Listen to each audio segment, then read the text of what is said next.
Hey, what's happening, all you amazing people? This is gonna be a fun one. This is one I'm really into. We're talking about Bruce Lee today.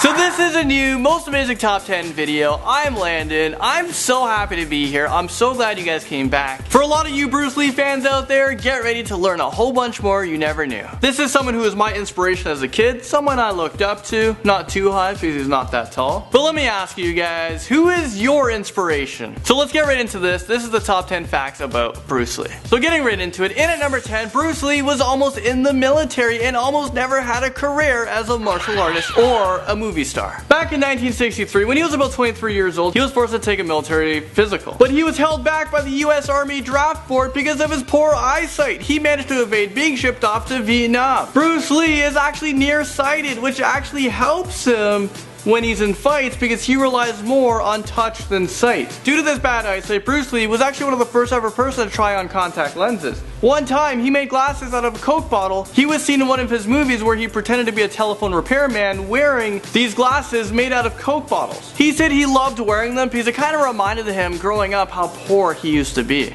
In at number 9, Bruce Lee actually helped the career of Chuck Norris and Jackie Chan. Growing up, Bruce Lee trained with Chuck Norris. Bruce Lee directed a movie called Way of the Dragon and got Chuck Norris to help him in one of the scenes. This scene has now become very famous. People call it the Chuck Norris versus Bruce Lee scene, where Bruce Lee comes out on top, putting him in a chokehold, killing him. So the fight took place in Rome in the Colosseum, which is so epic. Return of the Dragon is actually Chuck Norris's first ever movie. Jackie Chan did a lot of stunts in the Bruce Lee films, like Fist of Fury and Enter the Dragon. There was actually one scene where Jackie Chan did a cameo in, and Bruce Lee just took him out. Moving on to the next fact, Bruce Lee was way too fast for the camera. So he punches his way to number 8. Bruce Lee is easily one of the single most physically fit human beings to have ever lived, and we are never gonna stop talking about his legacy. It was actually hard for directors to work with Bruce Lee because his punches and his kicks were way too fast for the camera. They had to slow down the punching, slow down the kicks to try to make it look more realistic because it looked kind of fake. It was so fast.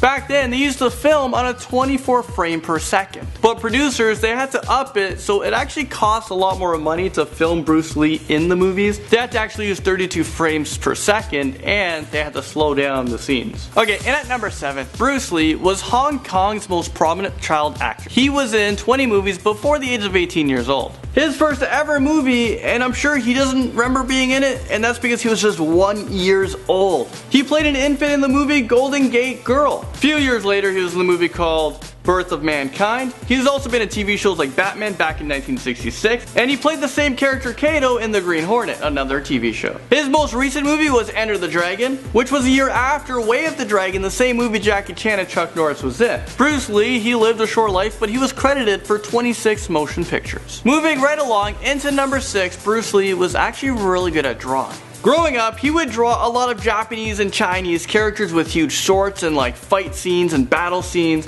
Here's one of the pictures with 4 people fighting each other.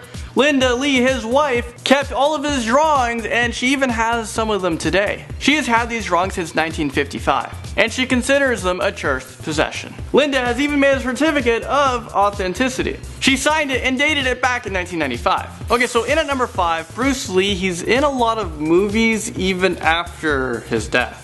Huh? Well, let me explain what I'm talking about. The movie Game of Death was incomplete because Bruce Lee, who directed and starred in the movie, well, he died before it was finished being filmed. There was over 100 minutes of footage that was shot prior to his death, so directors decided to get all these footage and try to make it work and try to finish the video, so they used old footage of him. They were successful, and the movie was released 5 years after his death. In 1993, Dragon, the Bruce Lee story, came out where Jason Scott Lee played Bruce Lee. And a lot of people today actually think that that was Bruce Lee in the movie because he looks so similar. But if you're like me, a true Bruce Lee fan, he looks nothing alike. The Game of Death, number 2, there was a whole lot of scenes also taken from old videos of him. I'm not sure how they made a whole movie after Bruce Lee died from just using old footage. But that movie was released 8 years after his death, and it's actually Bruce Lee. And a lot of people get confused because they thought that that's an actor, but no, it's Bruce Lee. Okay, so in at number 4, Brandon Lee, which is Bruce Lee's son, he died from a gunshot wound. A lot of people believe that Bruce Lee died from a gunshot wound, but no, it was his son.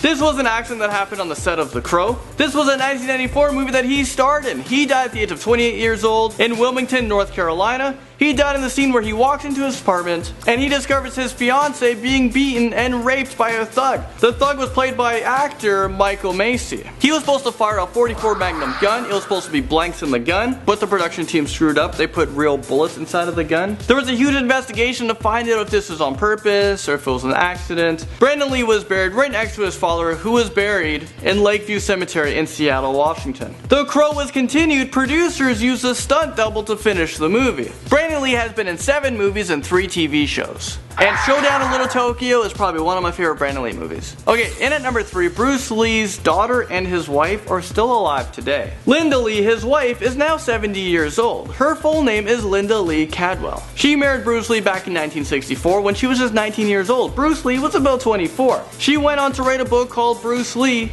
The Man Only I Knew, which the 1993 film Dragon, the Bruce Lee story, was based on. Shannon Lee is Bruce Lee's daughter. She's 46 years old and she went on to become an actress. She does have a daughter, so if Bruce Lee was alive today, he would be a grandpa. Shannon Lee actually played a small role in the Bruce Lee movie, and this was a tribute to her father. She went on to be in 7 movies, including a part in Blade with Wesley Snipes. Another fact for you guys, in at number 2, the movie Game of Death was released after Bruce Lee died, while producers used real footage from his funeral and a scene where his coffin was filmed. Well, they took that and put it into the movie, so what you were seeing in the movie was real. It was used for the scene where Bruce Lee fakes his own death in the movie. Little did we know that he was actually dead in real life at that time. And the people you see crying in the scene were real people as well. The close-up of Bruce Lee, well, that's him in the coffin, that's actually his head. And this was moments just before he was buried in real life and in the movie. Producers got permission to use this footage, but this actually upset a lot of fans when they found out that this was all real. Finally, we've all made it into number 1 spot for the top 10 facts about Bruce Lee. Well, I gave a little bit more than the top 10 facts, but let's quickly recap before we get to fact number 1. Bruce Lee's career was almost interrupted when he was almost shipped off to the war in Vietnam. He helped started Jackie Chan's and Chuck Norris's career. Bruce Lee has horrible eyesight. His actual funeral footage was used in his movie. His son was shot dead. Well, finally, in at the number 1 spot, Bruce Lee's death is still considered mysterious. People are actually still questioning it. There are many theories about his death. Some people believe that he was shot in a movie scene, but they're mistaken because that was his son. And there was one movie where the movie kind of breaks character and you can see producers and actors around the movie set. Bruce Lee comes flying with a kick outside of this house and he gets shot. But that's all a part of the movie, and that wasn't real life. Well, Bruce Lee actually died from cerebral edema, which is a fancy way of saying brain swelling. It was caused by a hypersensitive reaction to the muscle relaxant, Prominate, which is the painkillers he used for his headaches. He died on July 20th back in 1973 at the age of 32 years old, which is 4 years older than his son, who died at the age of 28. Well, there you guys have it. That was the top 10 facts about Bruce Lee. Let me know if I've missed any in the comment section below. Which fact did you guys like the best? That's it from this video, guys. Thank you so much for watching, and I'll see you guys in the next one. So let me know what you guys think of this video in the comment section below. If you guys want more top 10 videos, you guys can look over here. There's 2 of them for you to click on. You guys can get caught up on top 10 videos. We make them every single day, 7 days a week. If you guys like this video, hit that like button and also subscribe to this channel. This has become one of Canada's fastest growing channels, and it's because of you guys. I love every single one of you. Thank you so much for everything, and I'll see you in the next one. Bye.